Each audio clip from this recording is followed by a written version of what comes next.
presentó en Chihuahua en 1994 al Expogan. Yo la fui a recibir al aeropuerto porque yo era... ¿Como fan? Sí, como fan, exactamente. Entonces le pedí autógrafos. Para esto ella ya me reconocía porque yo desde los 7 años la había seguido. O sea, como quien dice, ella ya te había puesto el ojo. Exactamente, o sea, no sé si puesto el ojo, pero se acordaba de mí porque incluso yo le había escrito cartas, le había mandado fotografías que incluso publicó en una de sus revistas. Y esto se da a los 12 años. Yo le platico, así que a mí me gustaría ser artista y todo. Me pide mis datos Mari, Mari Boquitas, que iba acompañándola. Posteriormente me hablan a mi casa, me dicen que vaya al hotel en el que están. Voy acompañada de mi mamá y mi hermano. Y así surge la plática de que hay la posibilidad de que se me haga una audición por el representante de Gloria, que era Sergio Andrade. Y tú dijiste, wow, no lo puedo creer. Sí, obviamente. De la noche a la mañana, ¿cómo ya tan rápido? Claro, obviamente, y en esos momentos pues Gloria era una estrella reconocida, había hecho revolución en México, me gustaba, entonces era la magnífica oportunidad con la que yo siempre había soñado. Ahora, cuando llegan al hotel, allá en Chihuahua, cuando llegan al hotel, tu mamá, ¿quién más iba contigo, perdón? Mi hermano. Tu hermano David. Daniel. Y tú, ¿a dónde platican? ¿Suben hasta la habitación o se quedan en el lobby? Subimos hasta la habitación. Pasen, están en su casa. Sí, subimos a la habitación, Gloria estaba acompañada por otras de las personas. Y empezamos a platicar ahí de todo lo que sería, que yo tendría que darles unas fotografías. Para esto, cuando me hablaron a mi casa, me pidieron que les llevara fotos recientes de cara, de cuerpo entero, las más recientes que tuviera. Y yo, pues, obviamente se las llevé. ¿Tu mamá y tu hermano te ayudaron a tomar estas fotos? No, o sea, le llevé de las que ya tenía porque todo fue el mismo día. Ella estaba de un día para otro. Aparte tenías por el hecho de haber hecho modelaje, ¿no? Claro, sí tenía de las pasarelas en las que yo había participado. Ajá. Y entonces resulta que doña Teresita, tu mamá, dijo, pues yo te apoyo, mijita, vámonos. Sí, a ver si, es que hay algunas mamás que dicen, pues a ver si salimos de pobres, ¿no? ¿No fue el caso de tu mamá? No, yo creo que mis papás siempre me apoyaron en lo que yo sentía, no por el dinero, sino porque era un sueño que yo tenía y ellos querían apoyarme y querían lo mejor para mí. Y obviamente pues nunca se imaginaron que fuera a pasar una situación como la que pasó. Bueno, es que nadie se lo imaginaba. Nadie se lo imaginaba. No tú, yo creo que tú eres una de tantas personas que están a veces arrastradas por este remolino. Hay algunas personas que todavía pueden decir que Gloria también es una de ellas. No sé, eso ya lo tendrán que dictaminar las autoridades competentes. Pero en el caso tuyo, tenías el apoyo de tus papás, un amor completo que de repente el amor ciega. Claro, y bueno, obviamente para mi mamá fue muy difícil cuando ya vinimos a México, hice la audición y supuestamente la aprobé y se le comentó a mi mamá que yo iba a tener que venir a residir a México sola, a estudiar. A mi mamá fue muy difícil, no quería. Yo realmente... ¿Tenías 13 años? 12 años. 12 años recién cumplidos, o sea... Poquito más y me voy de 11 años. Qué bárbaro. Vamos a un corte y vamos a seguir platicando de tu entrada al clan, de las experiencias que viviste ahí, de cómo regresaste y de cómo de repente llega una Karina y a las cuantas semanas es otra Karina, que yo creo que es la Karina que todos conocían en tu casa. Pero bueno, eso nos lo vas a platicar en los siguientes bloques del programa. ¿Sale? Mira, en efecto, Loana. Está Karina Yapor, aquí en Otro Rollo, no se despeguen y recuerden que también viene Mijares.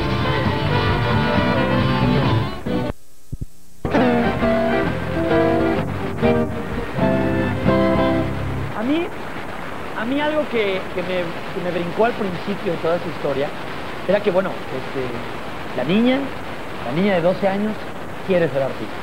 La niña de 12 años ve a su ídolo, se le cae la baba. O sea, me dijo que entrara a su habitación. Mamá, nos atendió Gloria Trevi. Me pidió fotos, guau. Entonces, obviamente está todo preparado, todo el ambiente preparado para que tus papás suelten la firma. Y firman. Y tus papás de repente dejan en custodia a una niña de 13 años, de 12 años, perdón, con personas que casi no conocían. Nuevamente, yo creo que es una mezcla de ese amor ciego, vamos a apoyar a nuestra hija, con un poquito de exceso de confianza. Bueno, ¿No lo sientes? Sí, claro, y lo que yo pienso también es que muchas veces nosotros creemos que todas las personas son como nosotros somos. Y mis papás, no es porque sean mis papás, pero la verdad son unas personas, o sea, lindísimas, y nunca pensaron que ellos al abrirle las puertas de mi casa con todo el amor y con todo el cariño como lo hicieron, fueran capaces de hacerme algo como lo que me hicieron. Ahora, y como lo que nos hicieron a todos. Sí, a varias. Tú eres una de ellas, ¿no? Entonces, te vienes a México y llegas a vivir ¿a dónde? Llegué inicialmente al hotel del aeropuerto, estuve como 3 días, después me fui a una casa en Tlalpan, en donde empecé a tomar algunas clases dadas por las mismas muchachas, o sea, ninguna maestra. Pero tú decías, particular. hay muchachos, qué padre, ¿no? Que como escuelita, ¿no?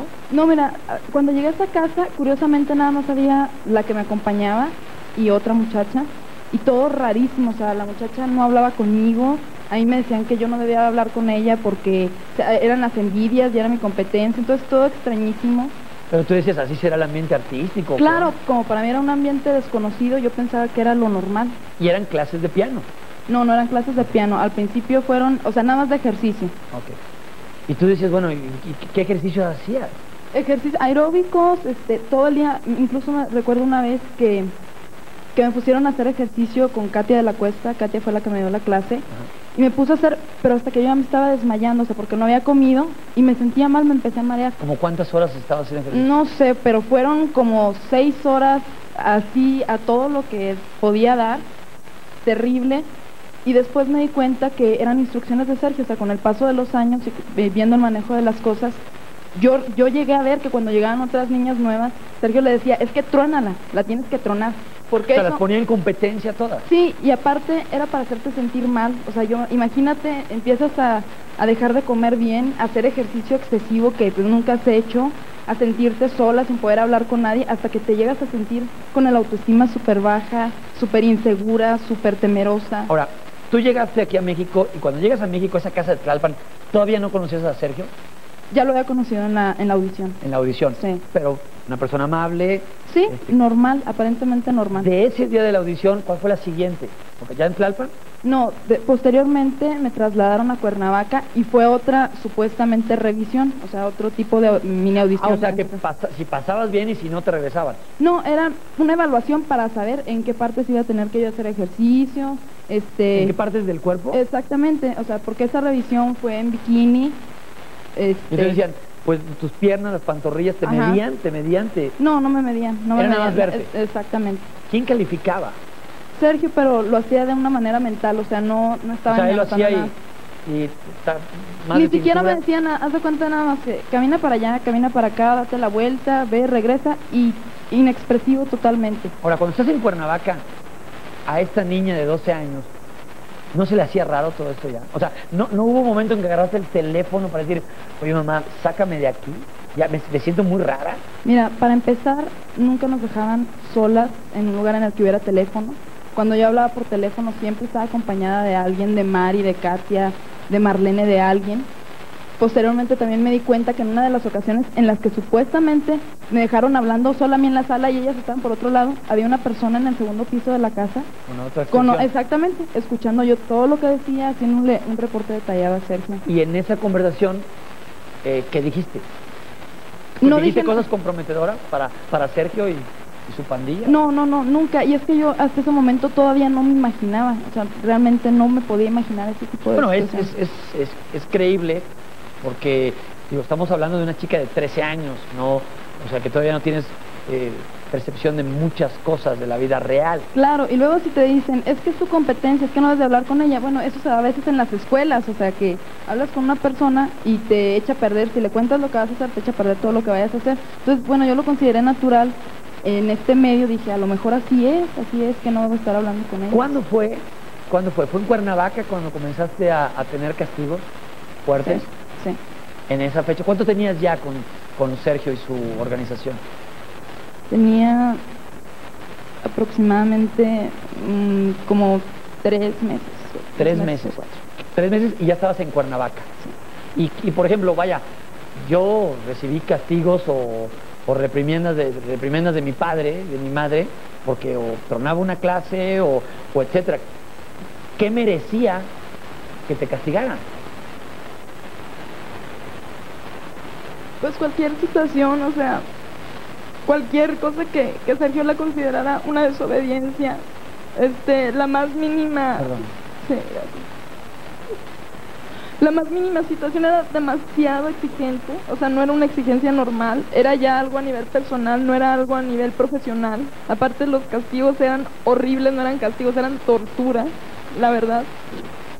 Por situaciones tontas, exactamente, mínimas. Ridículas. O sea, incluso. yo sin saber nada de música, porque yo no sabía ni solfear ni nada, ahí me puso en una semana a aprender a solfear y a sacar la primera pieza de piano en una semana. En el piano, yo sin saber nada. Cuando te dicen eso, vas a tener que sacar la pieza de piano y vas a tener que hacer solfeo en una semana, ¿tú qué le dijiste? No, pues hacerle caso, obviamente. Le tenía miedo, a la vez respeto. A veces cuando me sentía desesperada, inmediatamente iba a Gloria. No, es que mira, yo también pasé por esto, eso es natural. Sergio te dice así, pero él sabe que tú eres talentoso. Entonces te van lavando el cerebro y tú piensas, no, es que es lo natural, yo debo de dar más de mí. Y si Gloria, que ya es una estrella, pasó por esto y yo quiero llegar a eso. Claro, y aparte que yo la consideraba mi amiga, yo la consideraba incapaz de engañarme y de hacerme todo lo que me hizo. ¿El primer castigo fue ese, el no haber aprendido la pieza completa, o la aprendiste? La aprendí la primera, después la segunda. ¿Cuál fue? ¿Qué pieza? Feelings. Feelings. Sí. No recuerdo ahorita de qué autor es. ¿De quién es? ¿No es de Paul Anka? ¿De quién es Feelings? ¿De quién? De Maurice Albert. Exactamente, sí. Feelings, no more than a feeling. Esa. Y la saqué en una semana bien y todo.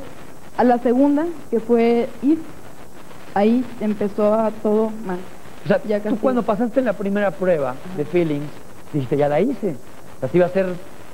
Bueno, ya realmente Sergio me ponía a estudiar todo el día, o sea, desde que me levantaba. A mí el primer día que me sucedió eso y que yo veía que no venían ni por mí ni para hablarme a comer, nada, o sea, rarísimo, fue en un día, me empezó a extrañar mucho. Sin embargo, como ya se había dado las relaciones con Sergio, cosas personales y todo. A ver, ¿cómo? Pues, las relaciones con Sergio y situaciones personales. Estás hablando de relaciones sexuales. Exactamente. Entonces, estas fueron casi inmediatas. ¿Fue en la casa de Tlalpan o en Cuernavaca? En Cuernavaca. ¿A los 3 meses?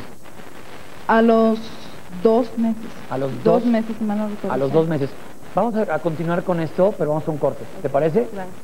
Karina Yapor. Esta noche Otro Rollo tiene una invitada especial, Karina Yapor. No se pierdan el detalle de su charla, no se despeguen, y después viene Manuel Mijares.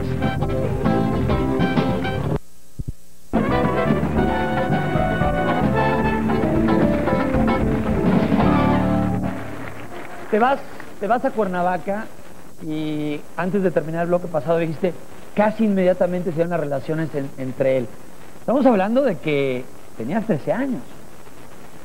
12, bueno, me quedé yo con el 13 años, es que a mí también me pasó algo raro a los 13. No, 12 años. Tenías 12 años y él tiene relaciones contigo. Sí. Pero al hablar de relaciones, él cómo empieza, él cómo llega con Karina, ya no como el tutor, sino como vaya, queriendo tener una amistad más allá de lo normal. Claro, mira, hay muchas cosas que son muy difíciles para mí de hablarlas, claro, de expresarlas. Por eso te dije, pero, lo que tú sí, quieras. pero a grandes rasgos fue una manipulación psicológica por parte de varias de las muchachas que estaban ahí con él. Fue un hacerme sentir mal a mí, hacerme sentir que él era el héroe, el hombre más bueno del mundo. Y que tú ni lo merecías. Exactamente, o sea, que yo ni lo merecía. Cosas de que si ya me iban a correr, que si no me iban a correr.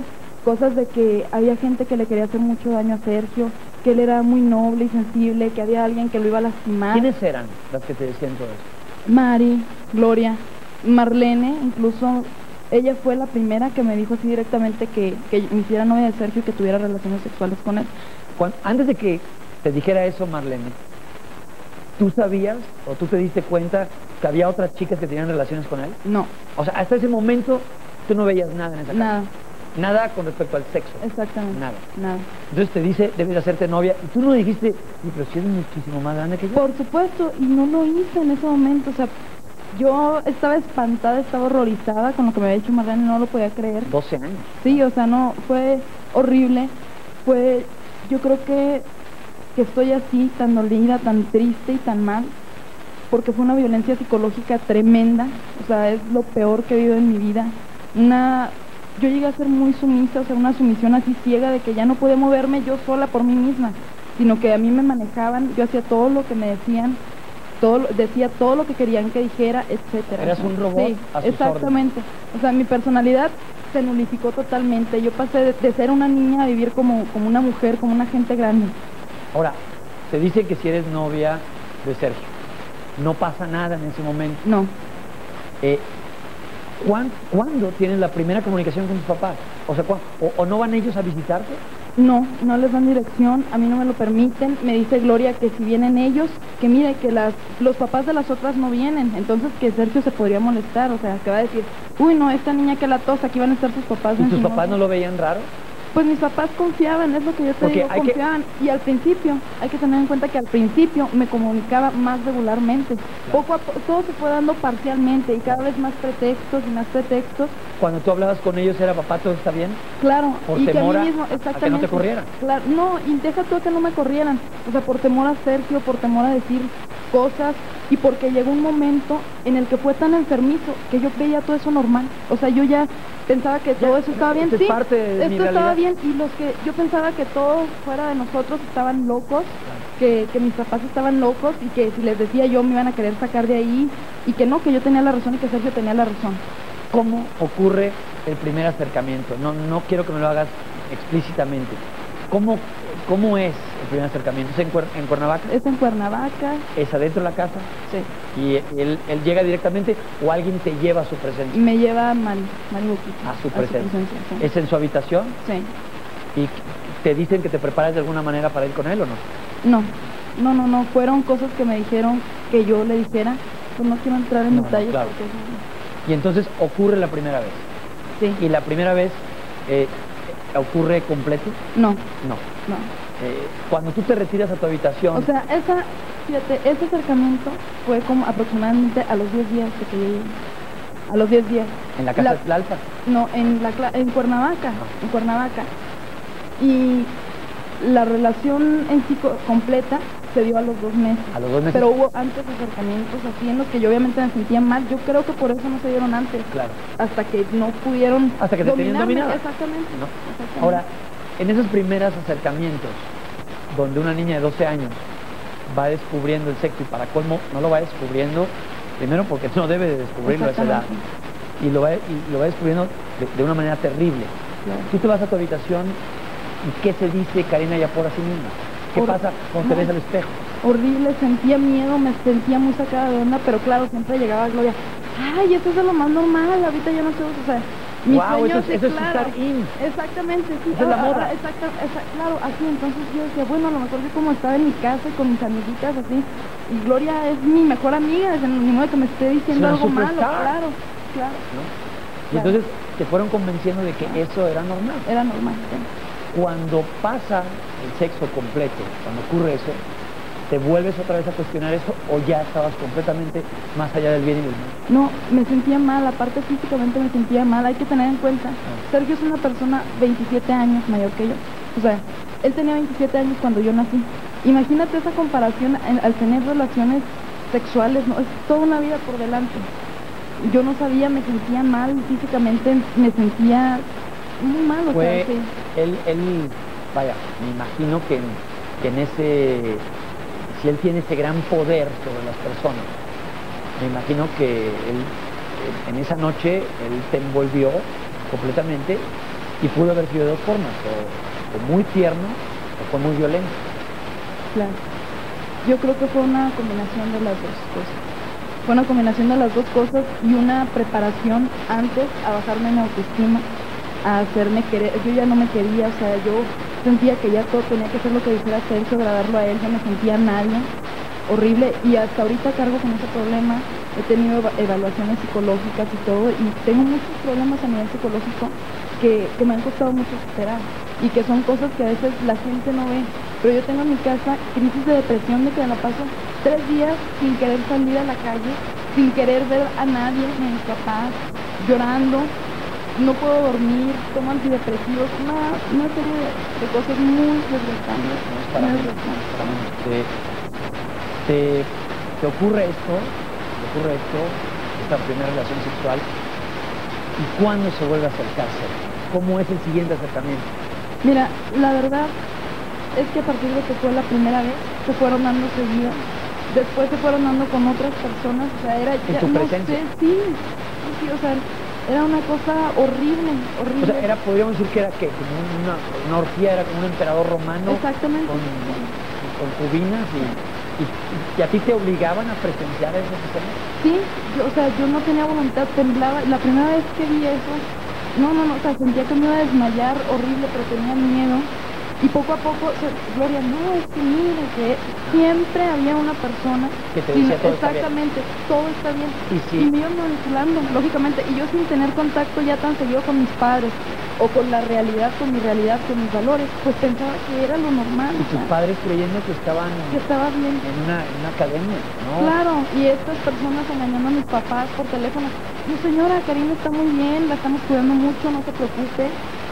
Digo, sigue siendo, bueno, será que antes uno nunca no se lo preguntaba, pero a raíz del caso de Karina Yapor, ya no lo preguntamos, oye, es que, ¿cómo dejas ir a tu hija y cómo dejas de tener comunicación? En fin, ya son... Es que fue gradual, hay mucha gente que ha culpado mucho a mis padres y yo no lo creo así. Yo creo que aquí no somos quienes para culparlos ni para... Claro, pero yo creo que es lo que te digo, cuando una persona tiene un buen corazón, tú piensas y recibes a otras personas con los brazos abiertos, con cariño, y piensas conocerla, porque cuando tú ves un artista en la televisión y es tu ídolo, piensas que lo conoces, aunque lo veas una sola vez en persona, nunca se esperaron ellos eso.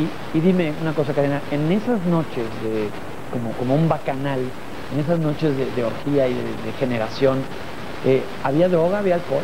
No. ¿Nunca hubo droga? No que yo supiera. Ni nunca hubo alcohol. No que yo supiera. O sea, estaban buenos y sanos, estaban en sus 5 sentidos. ¿Sí? ¿Cuánto tiempo pasa y quedas embarazada? ¿Cuánto tiempo? ¿Cuándo es eso? Eso fue a los 14 años.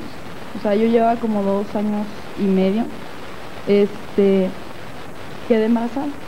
Cuando tú quedas embarazada, tú ya estabas completamente metida en el universo de Trevi Andrade. Sí.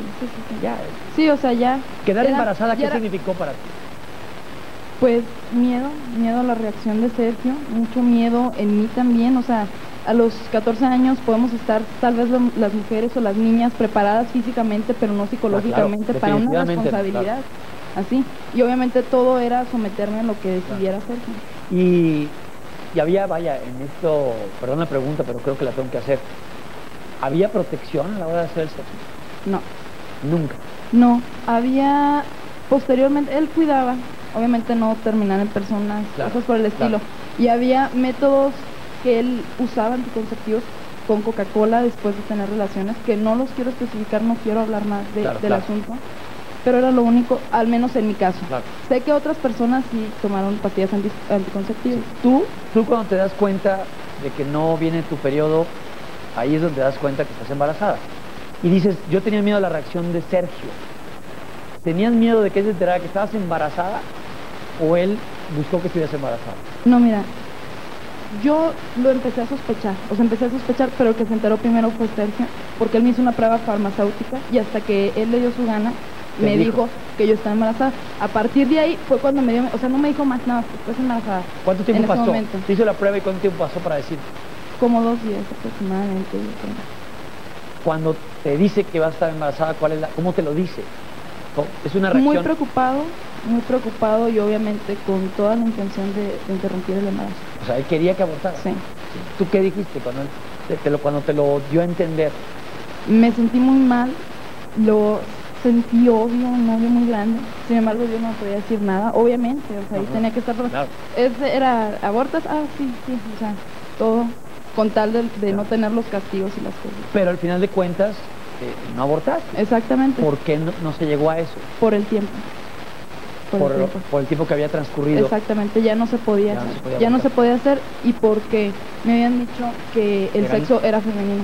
Yo por ahí también me enteré que si Sergio veía que era niña, la bebé en cuestión, porque hay algunas otras chicas que resultaron embarazadas también, incluso la propia Gloria, que si eran chicas no había ningún problema porque estuvieran embarazadas y tener a la bebé, pero si eran niños no los quería. Exactamente. ¿Alguna razón?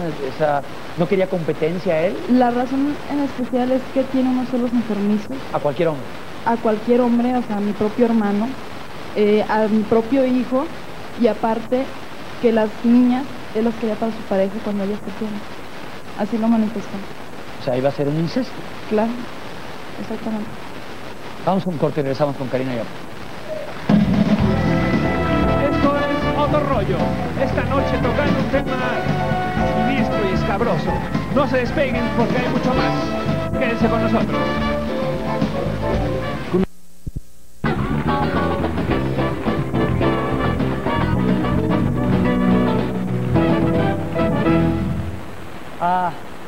Resulta que entonces te pide que abortes.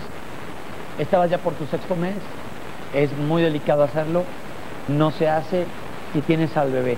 Para este tiempo, tus papás ya te daban por desaparecida, no sabían dónde estaba. No, para este tiempo no. En este tiempo fue cuando nos fuimos a España. Yo les mandaba fotografías a mis papás en un museo o algo, como si todo estuviera normal. Y sonriendo. Exactamente, y como si estuviera feliz de la vida.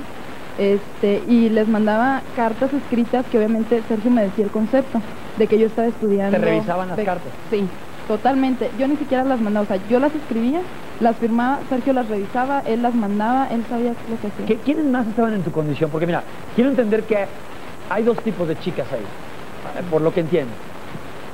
Las chicas que estaban en tu posición y las chicas que ya eran parte del clan y que te decían ven con nosotras y ven con nosotros. No hubo en ningún momento una chica que estuviera en la misma posición tuya, que se vieran escondidas en el patio, en la terraza y decir, Karina, ¿qué hacemos? O sea, vámonos, escapemos. No, nunca se dio una situación así, al menos conmigo. Yo sé que se dio entre otras personas, pero yo tenía pavor. O sea, cuando alguien se me acercaba... Ni me cuentes. No, sí, no me digas, no me distraigas. Si estaba estudiando piano, no me distraigas, por favor, porque me iba de la patada si me distraía un momento de tocar el piano. O si alguien nos lleva a sorprender, olvídate. Platicando. Sí, y Sergio era de los que ponía gente a vigilarte sin que te dieras cuenta. Tú pensabas que no había ya nadie en la casa y había gente... No, olvídate, o sea, horror. Yo no quería ni siquiera pensar. Psicológicamente yo no me atrevía a pensar. Claro. Cuando me sentía mal, mi único camino a seguir era aguantar y aguantar y aguantar. Jamás sentía ya la posibilidad de poder escapar, de regresarme de casa. O sea, quiere decir que nunca alguien dijo, déjame ir a contestar el teléfono, déjame ir al baño. Nunca volteaste a ver la puerta y saber que después de la puerta había unos cuantos pasos hacia la calle, que en la calle podía haber una patrulla que tú pudieras detener, que la patrulla te llevara a una estación de policía. ¿Nunca pensaste en que afuera de esa puerta podías obtener tu libertad? No, ahí para empezar, las casas en las que estábamos con Sergio, donde nos tenían, normalmente eran unas bardas impresionantes. ¿Era una fortaleza? Sí, o sea, olvídate, y las puedes ver, están en Cuernavaca todavía, exactamente, y como te digo, o sea, siempre había gente. Para mí era un temor hasta pensarlo, porque si llegaba Sergio y me decía, ¿qué estabas pensando? Yo lo tenía que, así me daba un shock y le tenía que decirle así, estaba pensando en esto y no sabes cómo me iba. Entonces mejor ni lo pensar, mejor no. Había obviamente una agresión psicológica, pero había agresión física también. Sí. Te golpearon. Sí. Te castigaban, era frecuente también. Sí, incluso hay cicatrices en mi cuerpo todavía, hay cicatrices que ya unos peritos de la Procuraduría tomaron nota. ¿Y dictaminaron con qué habían sido?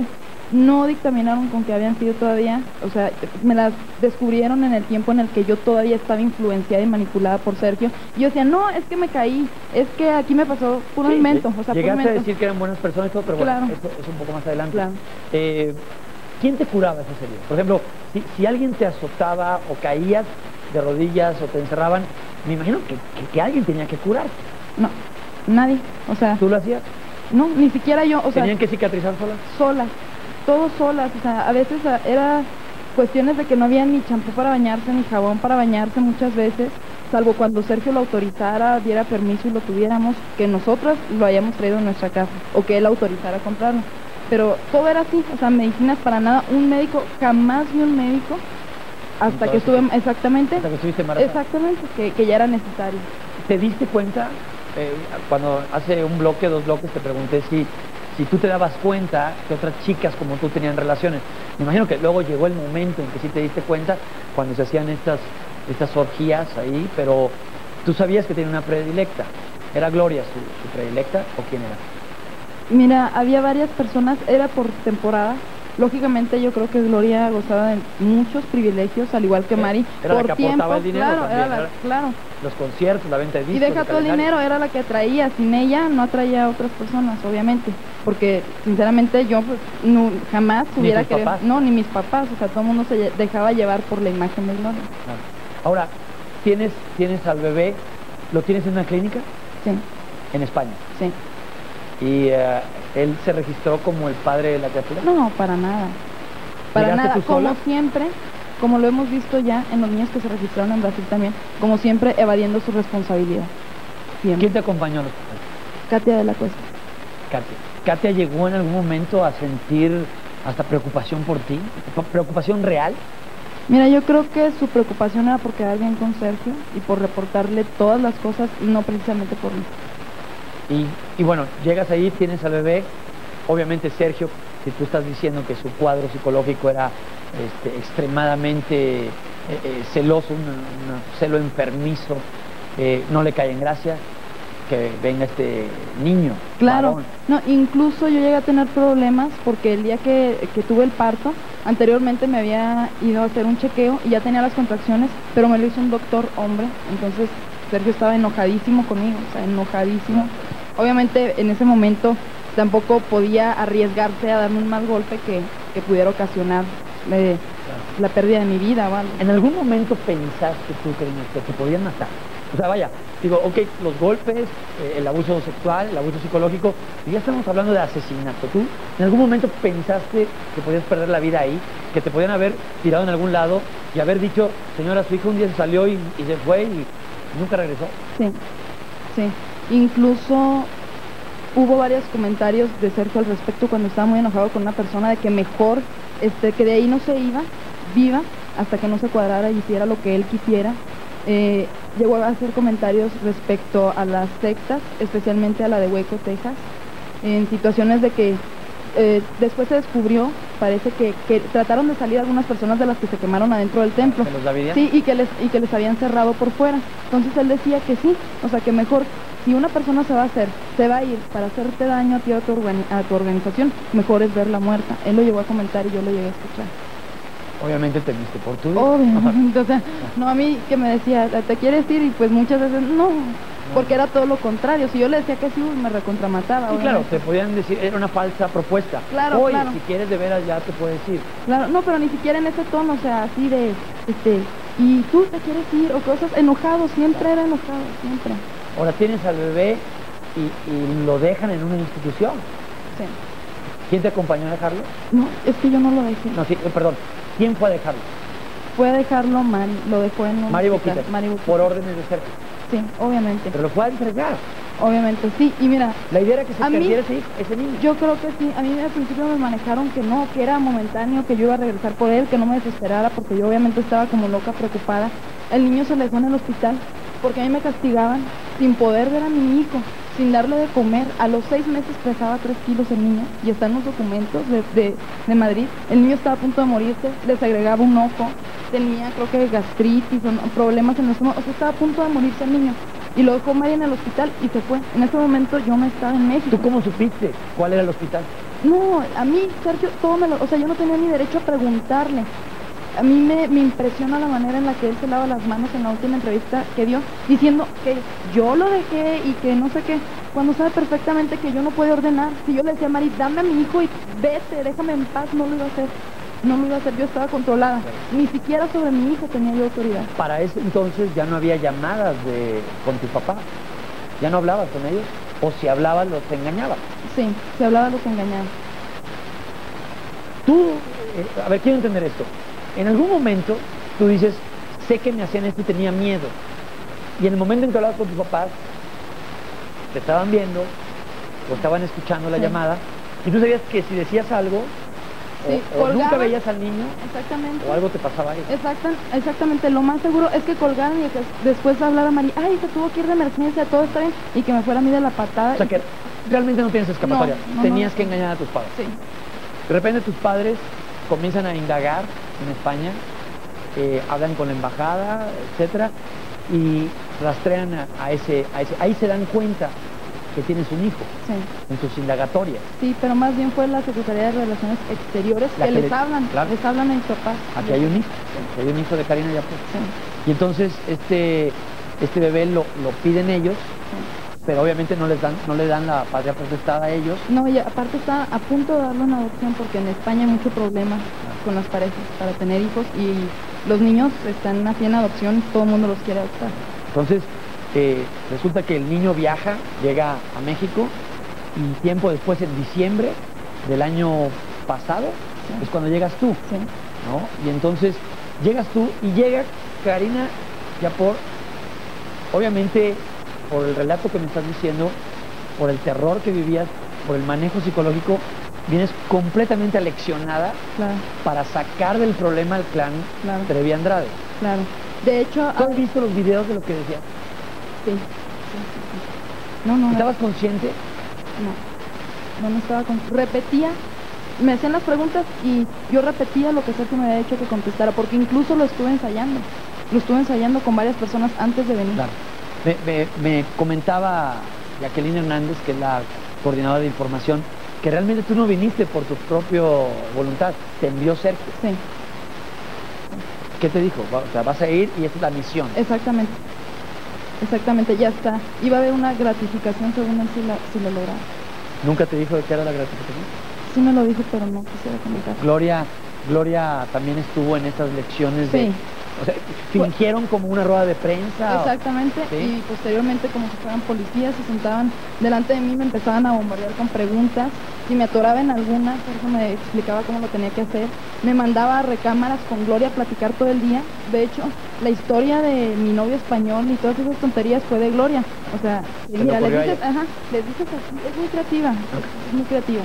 Bueno, Gloria, el último programa que hizo aquí en México, o la última vez que se le vio fue aquí en Otro Rollo. De Otro Rollo se fue a Brasil, No, ¿O se supongo fue a que España? a Argentina. a Argentina, y de ahí Supongo. se Depende del año, si fue en el 98, fue en el 98. Argentina. Nunca más la volvimos a ver aquí, que fue el último programa.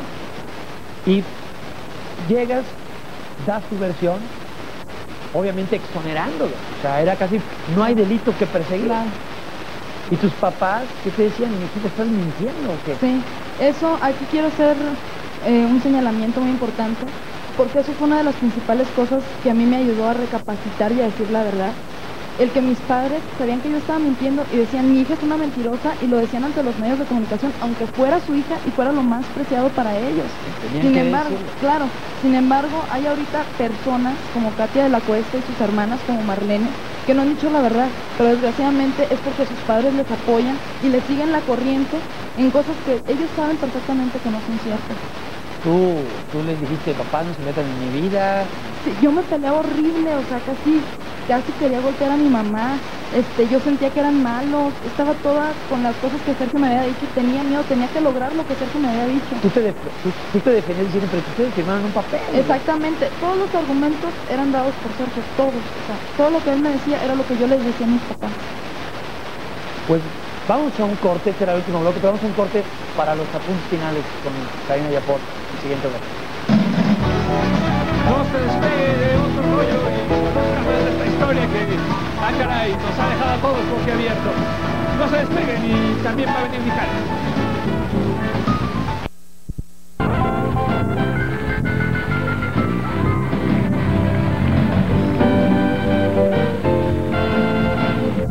Oye, Karina, dicen psicólogos, expertos en la conducta humana, que hay muchos casos donde si un hijo, si un chico es hijo de un padre alcohólico, puede haber muchas tendencias, ya sea por cuestiones de costumbre o biológicas, o va en los genes, etc. Y a veces los hijos repiten las conductas nocivas o positivas de los padres. En este caso, ¿tú no sientes que al haber estado tanto tiempo con Sergio, con Gloria, tú puedas estar repitiendo esa conducta? Quiero hacer esta pregunta por tu hijo. Ya tienes un hijo a una edad que no debiste haberlo tenido, pero que viene siendo una bendición en estos momentos para ti. Y ves a este niño y no repites alguna conducta con él, o sea, la severidad, la exigencia que tenía Sergio contigo.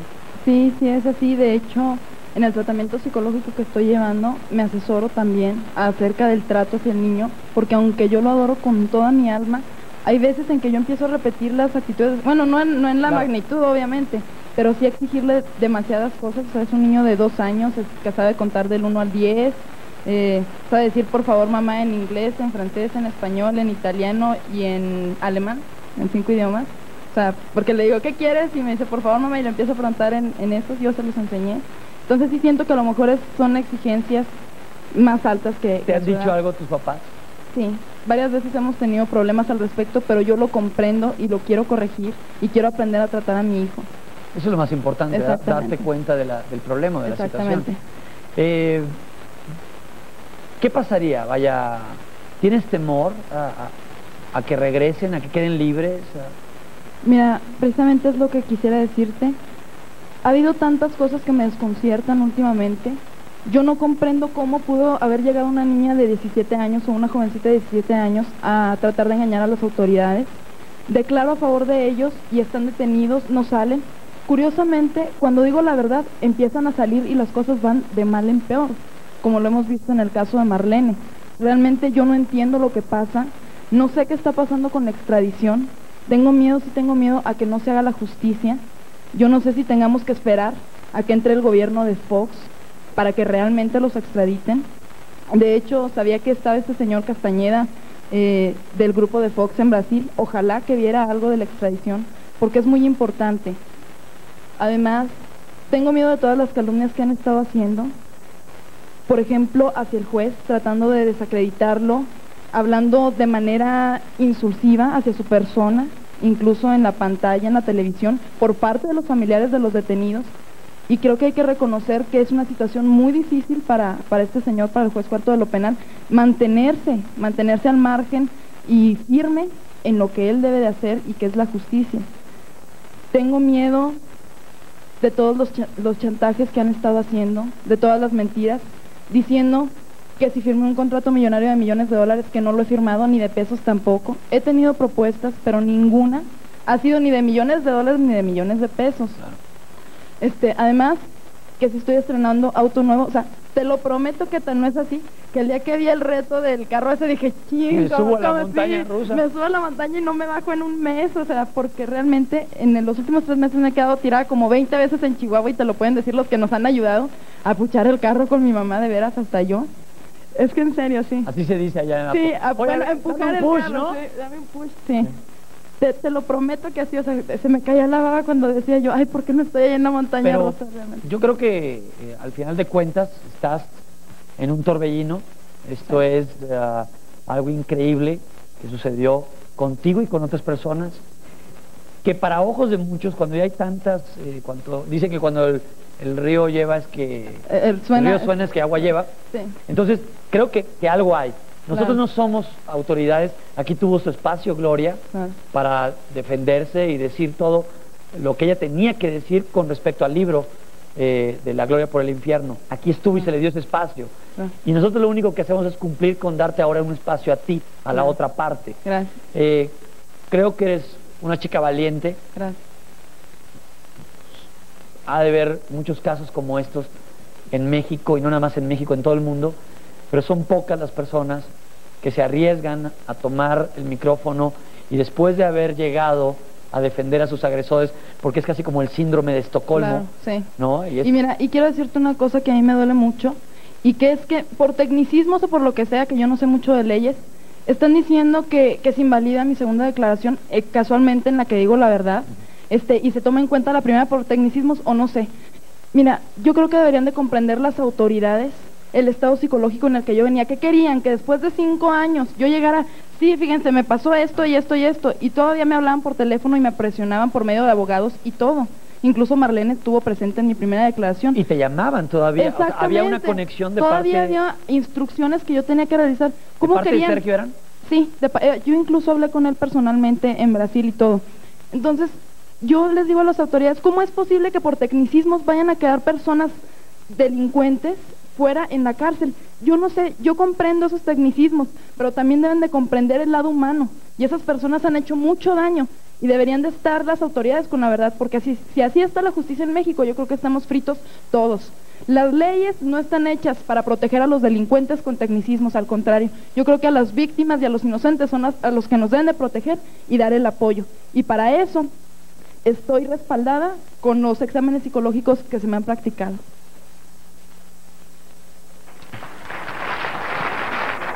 Gracias.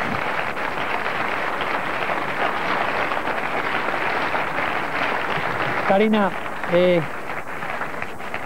por último, tienes 17 años, has vivido todo esto.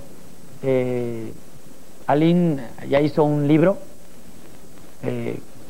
no sé cómo le vaya como cantante. ¿Tú qué vas a hacer? ¿Vas a entrar al medio artístico? Porque ese era tu sueño en un principio. ¿Vas a hacer una telenovela? ¿Vas a cantar? ¿Qué vas a hacer? Hay 17 años, tienes muchas inquietudes a pesar de la pesadilla que viviste y que sigues viviendo y que poco a poco va a ir saliendo, vas a ver. Hasta ahorita no tengo pensado hacer nada a nivel artístico, posiblemente en un futuro, pero siempre con Dios por delante, porque Dios es el único que me ha sacado de esto, Adal. Y yo te traje este obsequio, que es un Nuevo Testamento, que está dedicado y espero que lo leas, porque yo he encontrado mucho consuelo aquí, que es la palabra de Dios. Y esto sí no es otro rollo, o sea, este es el rollo de veras, el que todos debemos de tener en nuestras vidas, y sin él yo creo que nadie somos nada. O sea, primero Dios por delante. Ahorita que te agradezco el regalo, la dedicatoria que estoy aquí leyendo, que es muy personal, ¿tenías a Dios cerca en aquellos momentos o te acercaste a Dios llegando aquí a México?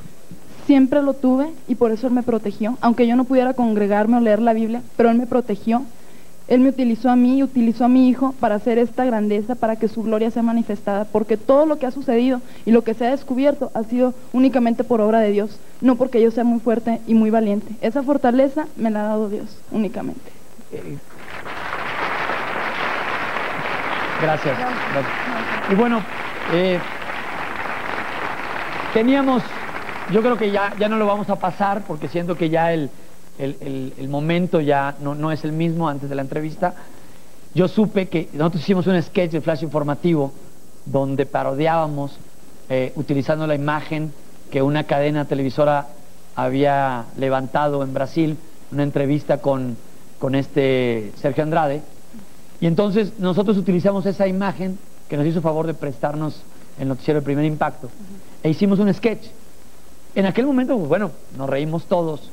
Y sí, en la junta de Otro Rollo comentamos qué habrá sentido Karina al verlo, porque nos quedamos pensando, digo, nos estamos cotorreando una situación, porque a todo hay que encontrar el humor, pero ¿qué habrá pensado Karina? ¿Qué pensaste cuando viste el sketch? Bueno, primero me sorprendió, y yo creo que por un lado no hay que dejar nunca la seriedad de este caso, que es un caso real, que no es un caso espectacular, como ellos tratan de manejarlo. Esto es un caso real. Pero pues también uno es ser humano y la verdad sí me dio mucha risa, o sea, sobre todo por lo absurdo que contestaba él y estaban perfectas las preguntas que le hiciste, sí me dio risa. Pues en otra ocasión lo pasamos, yo creo que ya ahorita no viene el caso, no sé si Pues yo creo que en otra ocasión, o si no en algún video de Otro Rollo, de los mejores sketches, pero yo te quiero agradecer, y quiero agradecerle a tus papás, que tienen toda la confianza en ti, que te dejaron venir acá a México con tus familiares, con una tía y con una prima tuya. No, las dos son tías. Las dos son tías. Sí. Al licenciado que lleva tu caso también, claro. Muchas gracias por la confianza que tuvo en Otro Rollo. Claro. Gracias por todo este tiempo que nos diste de entrevista. Muchas gracias. Y la verdad, sabemos que dentro de tu corazón hay una verdad que es muy tuya, que algunos coincidiremos en unas cosas, algunos no, pero al final de cuentas tú tienes tu propia verdad, y al ver tus ojos creo que vemos a una persona buena, a una persona que ha sufrido para su corta edad, y que sea donde estés vas a contar con el apoyo de muchos, con el amor de tu hijo, con el amor de tus padres, de tu familia, de tus amigos y gente desconocida que sé que te quieren, pero sobre todo de tu vínculo que tienes con Dios nuestro Señor. Amén. Y la verdad, muchas gracias por haber estado aquí en Otro Rollo. Que Dios te bendiga. Muchas gracias. Le deseamos fuerza y fortaleza a Karina Yapor. No se despeguen de Otro Rollo, porque esto sigue y ahora viene Mijares. No se despeguen.